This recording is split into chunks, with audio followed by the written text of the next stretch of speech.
Nós somos uma pré-humanidade, nós somos ainda, nós não podemos dizer que nós somos seres humanos, nós somos pré-humanos, né? Mas o teatro pode ajudar a eclosão dessa humanidade, o teatro pode ajudar a explosão dessa humanidade, o teatro pode ajudar o nascimento de uma verdadeira humanidade que só vai existir quando houver solidariedade. Sem solidariedade nós somos bichos, bestas selvagens, é isso que ainda somos, infelizmente, né? Mas a gente analisando isso, a gente pode passar uma próxima etapa e dizer finalmente um dia, nós agora somos seres humanos, porque nós agora somos solidários.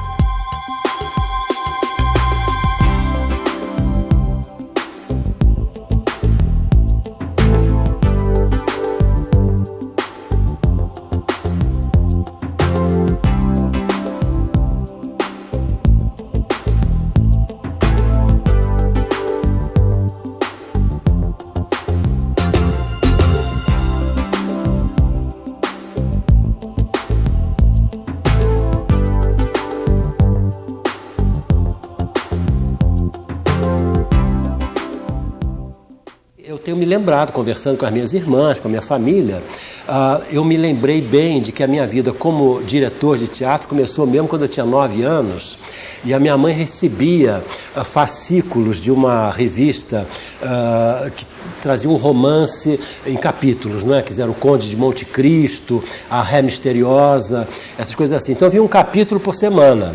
Isso chegava durante a semana e no sábado a minha mãe já tinha lido, ela passava para nós, para os filhos, nós líamos e nos domingos a gente tinha aquele almoço ajantarado. Então depois do almoço ajantarado nós apresentávamos a teatralização daquele capítulo da semana. E a entrada eram chapinhas de garrafa, coisa assim, de cerveja, né? Que a família tinha que pagar para poder assistir o espetáculo. A cortina eram as portas da sala onde a gente ensaiava e eu era o diretor. E os meus irmãos, as minhas irmãs representavam os atores. Quer dizer, o meu primeiro contato com o teatro, quer dizer, com direção teatral, foi dirigindo os meus irmãos no Conde de Monte Cristo.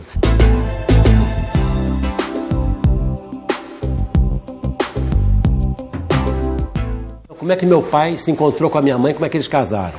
Que é uma história que eu acho muito bonita e que era o seguinte, meu pai tinha 24 anos, quando ele conheceu a minha mãe que tinha 12, né? Então ele gostou dela, parece que ela teria gostado dele também, e ele disse, olha, eu vou para o Brasil, vou ganhar dinheiro e venho te buscar para casar contigo. Entende? Ela tinha 12 anos e ele 24. Então ele veio embora para o Brasil, ficou um tempo enorme e a minha mãe continuava lá, vivendo e tudo, e tinha muitos pretendentes e tal, mas acabava não casando. E foi passando o tempo, até que ela tinha 24 anos. E naquela época, uma moça com 24 anos já estava velha para casar, quer dizer, as moças casavam cedo, com 18, 17, 19 anos, né? Então ela resolveu que ela tinha que casar, a família pressionou, falou, tem que casar com alguém, né? Então ela escolheu o melhorzinho dos pretendentes e marcou a data para o dia 10 de outubro, né? Então estava marcado para o dia 10 de outubro, quando no dia 1º de outubro chega meu pai a Portugal, depois de 12 anos, durante os quais ele não tinha escrito carta nenhuma, ela não tinha sabido mais dele, nem nada. Chega, se apresenta a minha mãe e diz, olha, vim te buscar conforme o prometido. A minha mãe falou assim, olha, agora vai ser meio complicado, porque agora eu já estou para casar daqui a 10 dias. Aí ele falou, não, mas não quer isso. Eu falei que eu ia voltar, voltei, faz alguma coisa. Ela falou, espera, deixa comigo que eu vou tentar fazer. Então no dia seguinte ela foi falar com o padre e falou assim, olha, tem 2 mudanças que eu quero fazer no casamento. A primeira é a data, que está muito próxima. Hoje é dia 1º de outubro, dia 10 é muito perto. Eu queria adiar um pouco o casamento. E o padre ficou muito contente, falou, claro, porque um casamento é uma coisa muito séria, tem que ser muito bem pensada, então 1 mês a mais vai ser ótimo para você. Muito bem, e qual é a segunda modificação? A segunda é o nome do noivo, porque em vez de ser, não sei das quantas, o nome dele vai ser José Augusto Boal. O padre, evidentemente, caiu o queixo dele, mas ela argumentou e tal, e acabaram casando 1 mês depois, né?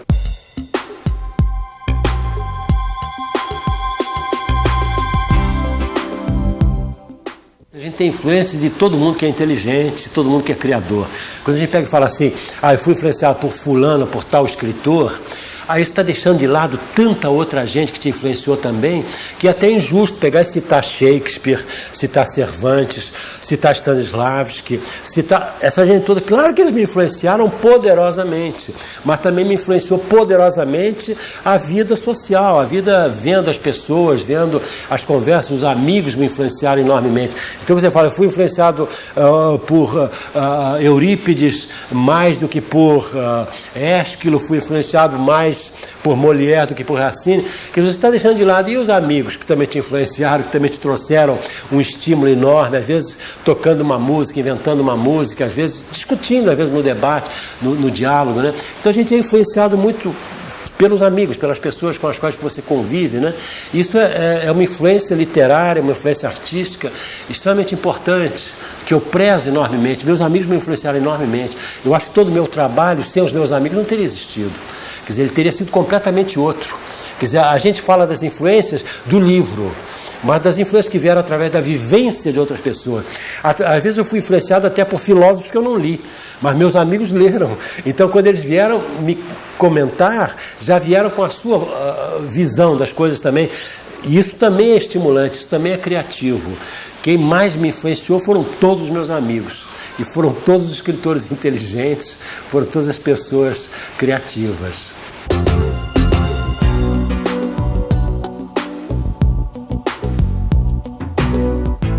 O que é o teatro oprimido? Quer dizer, o teatro oprimido é baseado na ideia de que todo mundo é teatro, mesmo que não faça teatro. Uma coisa é fazer teatro e outra coisa é ser teatro. Fazer teatro é aprender, em primeiro lugar, um ofício. Fazer teatro como? Como cenógrafo, tem que aprender cenografia. Como ator, tem que aprender atuação, tem que aprender a usar a voz, tem que aprender a usar o corpo. Você aprende um métier, você aprende um ofício, né? Então aí você vai para o palco, vai escrever a sua peça. Isso é fazer teatro. Mas ser teatro é ser humano.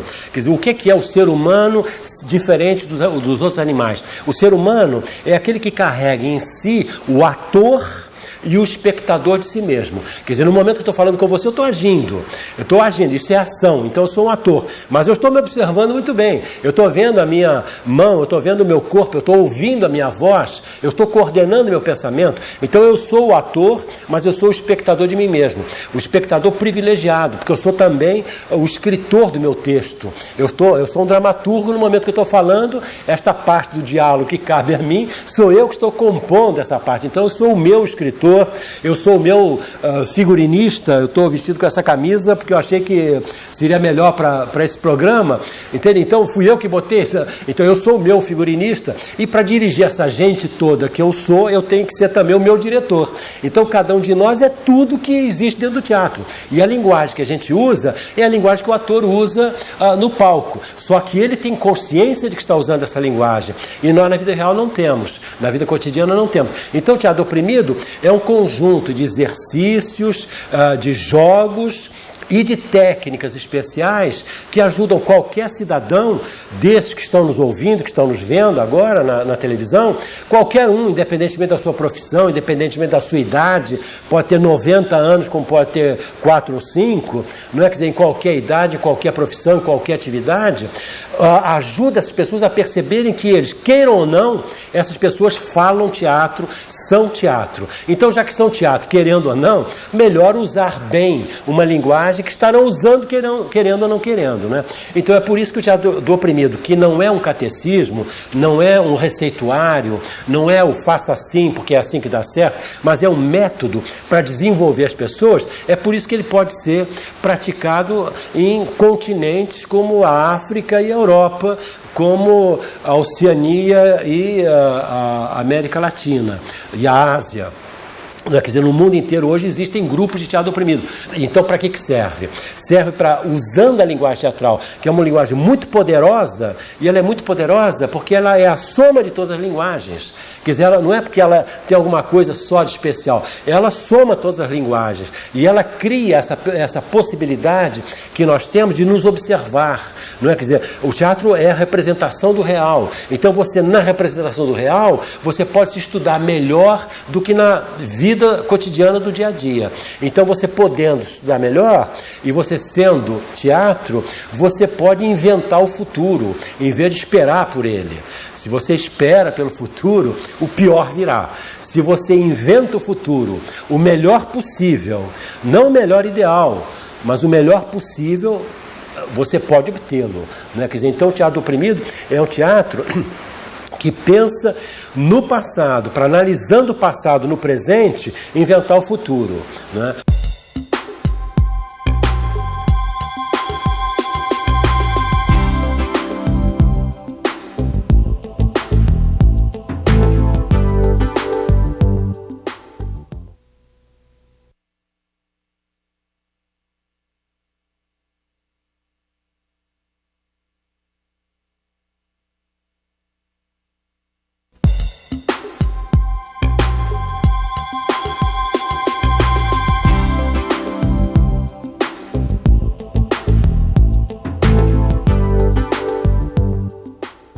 Foi a infância de trabalho. Meu pai era dono de padaria e eu trabalhava junto com ele, na padaria dele. Quer dizer, eu morava na Penha, que era um lugar assim, muito árido naquela época. Tinha o Curtume Carioca ali perto também, né? Então eu comecei a conhecer muito a vida dos operários, havia muitos negros também, né? Então as minhas primeiras peças refletiam aquilo que eu via, quer dizer, aqueles operários que eu conhecia, os operários do Curtume, que vinham na padaria do meu pai, às vezes de manhã cedo, às 5h30 da manhã, às 6 horas, e já tomavam café com leite, e às vezes uma pingazinha para levantar o ânimo às 5h30 da manhã, né? E com pão com manteiga, e saía, porque eram aquelas padarias que vendiam um pouco de tudo, né? Então as minhas primeiras peças foram sobre esse pessoal que eu conhecia assim mais de perto, e depois, como havia muitos negros, eu me interessei muito também pelas mitologias negras, né? Nagô, Yoruba, e quando mais tarde eu comecei a também estudar a mitologia grega, eu vi que havia muita coisa parecida, então eu comecei a escrever muitas peças que misturavam o conhecimento que eu tinha, precário que fosse, sobre as duas mitologias, e escrevia peças que tinham que ver com a mitologia, mas tinham que ver com a realidade que eu estava vivenciando, que eu estava conhecendo. Foi mais ou menos assim que começou o meu interesse pelo teatro.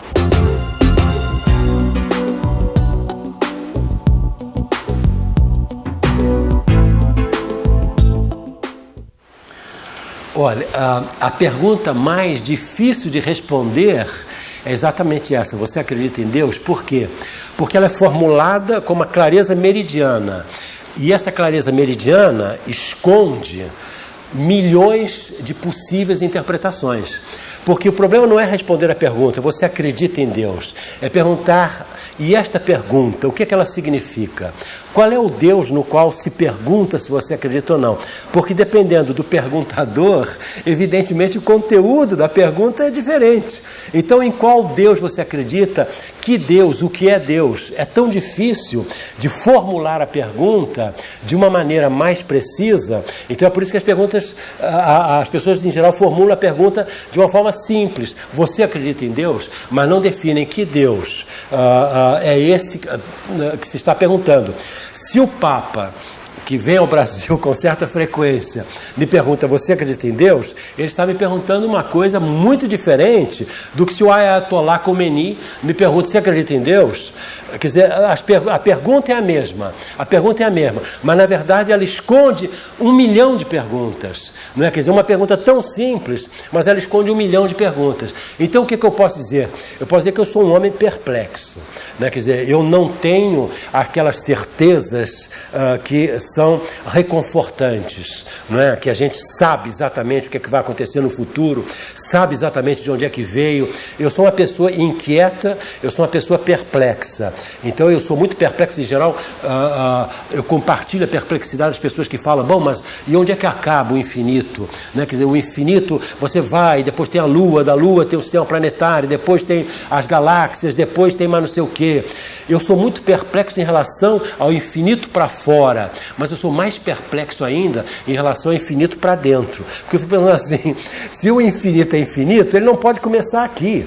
Porque se ele começa aqui, significa que ele não é mais infinito, né? Então, se ele é infinito lá para fora, lá para o céu e tudo, ele é infinito na minha unha. Então, na minha unha eu tenho galáxias também. Quando eu fico pensando que aqui, na minha unha, não é só um micróbiozinho, uma bactéria que eu posso ter, mas são galáxias, são espaços interplanetários que existem na minha unha, quer dizer, isso me deixa muito perplexo.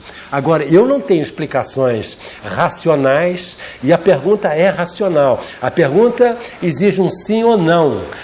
E eu diria sim e não. Eu diria sim com toda certeza e não com toda certeza. E esta é a minha resposta a essa pergunta que é tão multifária, que é tão complexa, tão mil perguntas numa só.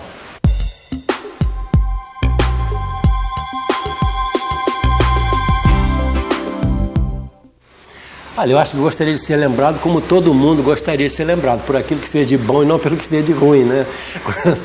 Hoje, quando eu penso assim na minha vida, quer dizer, eu vi que eu fiz muita coisa, muitas escolhas erradas.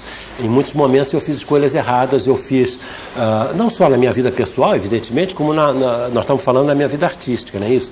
Na minha vida artística eu fiz algumas opções que não eram aquelas que eu gostaria de ter feito, então por que lembrar as opções ruins, né? A não ser que, em lembrando, isso ajude a não fazer de novo, não é isso? Eu gostaria de ser lembrado por as coisas boas que eu fiz, né? E eu acho que eu gostaria de ser lembrado de uma maneira não contemplativa.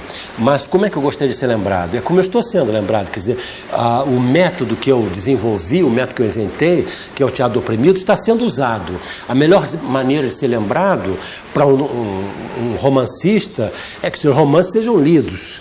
Para um poeta é que as suas poesias sejam declamadas e ouvidas e lidas, né? E para um homem de teatro é que as suas peças sejam feitas, e no meu caso, além de homem de teatro que escreveu peças, eu fiz um método que é um método que está espalhado no mundo inteiro. E então eu gostaria de ser lembrado assim, na prática, gostaria de ser lembrado não na contemplação, como eu disse, mas no exercício do teatro oprimido, que as pessoas usem o teatro oprimido, que é um método que realmente ajuda as pessoas a se libertarem de certas opressões, não de todas, porque não existe milagre nesse campo, pelo menos, mas ajuda as pessoas a se libertarem de muitas opressões, a conhecer melhor as opressões que sofrem. Gostaria de ser lembrado dinamicamente, na ação, na atividade das pessoas, e não no retrospecto, não olhando para trás, mas olhando para frente. Eu gostaria de ser lembrado por pessoas que estão criando alguma coisa em direção ao futuro e usando aquilo que eu fiz no passado, estou fazendo no presente e ainda tenho, espero eu, um grande futuro pela frente.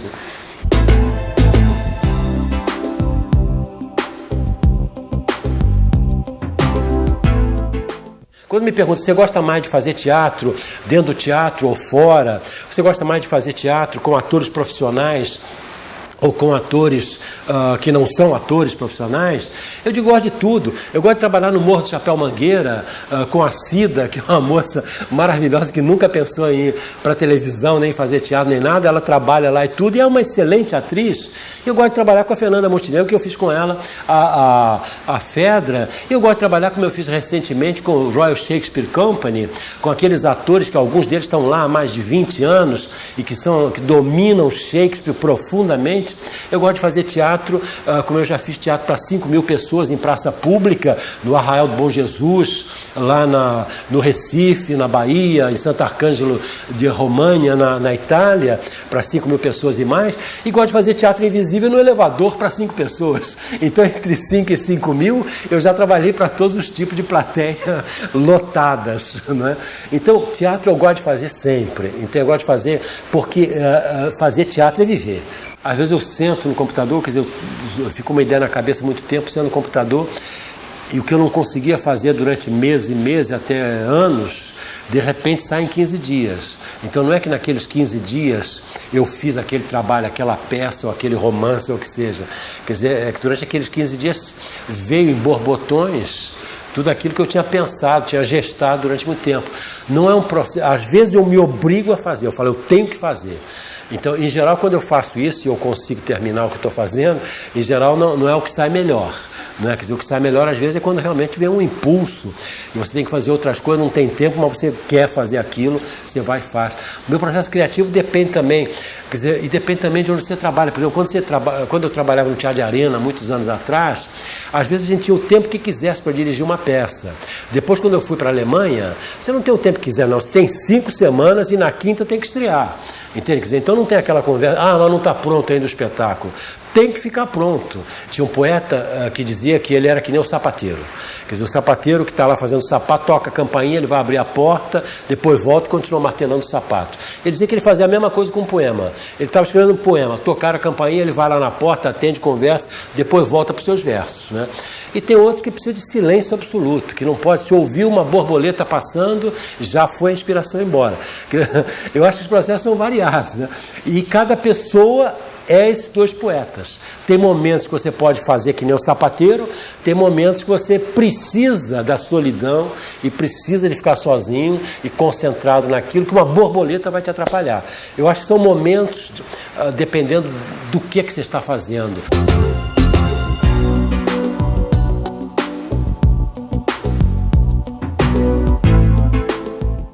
Eu acho que para mim, eu sou tanta gente diferente, mas eu acho que isso acontece com todo mundo. Todo mundo é muita gente diferente para si mesmo, né? Depende do momento, depende de onde é que você está, depende do que você está conseguindo fazer, depende de não estar conseguindo, estar tentando fazer de novo. Eu não sei exatamente quem é que eu sou para mim. Quer dizer, eu sei quem é que eu quero ser. Entende? Quem é que eu sou para mim? Eu não sei. Eu estou sempre pensando, bom, e agora? E agora? E o que eu vou fazer no futuro? Quer dizer, eu sempre penso no passado, é claro, como eu disse, para pensar no presente e imaginar o futuro. Então, para mim, quem é que eu sou? Eu sou aquilo que eu quero fazer, né? Então, o que eu quero fazer é continuar desenvolvendo essa forma de teatro que eu lancei aí pelo mundo afora, mas em todos os terrenos. Quer dizer, eu gosto do teatro do oprimido porque ele é pedagógico, porque ele é terapêutico e porque ele é estético. Então, para mim, o que é que eu sou? Eu sou uma pessoa que está buscando. Eu sou uma pessoa que não posso ficar contente com aquilo só que eu fiz, mas estou querendo mais. Eu quero mais. Quem é que eu sou? Eu sou alguém que quer mais. Eu sou alguém que quer fazer o que ainda não fez, né? E quer que os outros façam aquilo que porventura eu tenha feito que seja útil. Então eu sou essa pessoa que busca. Eu sou uma busca.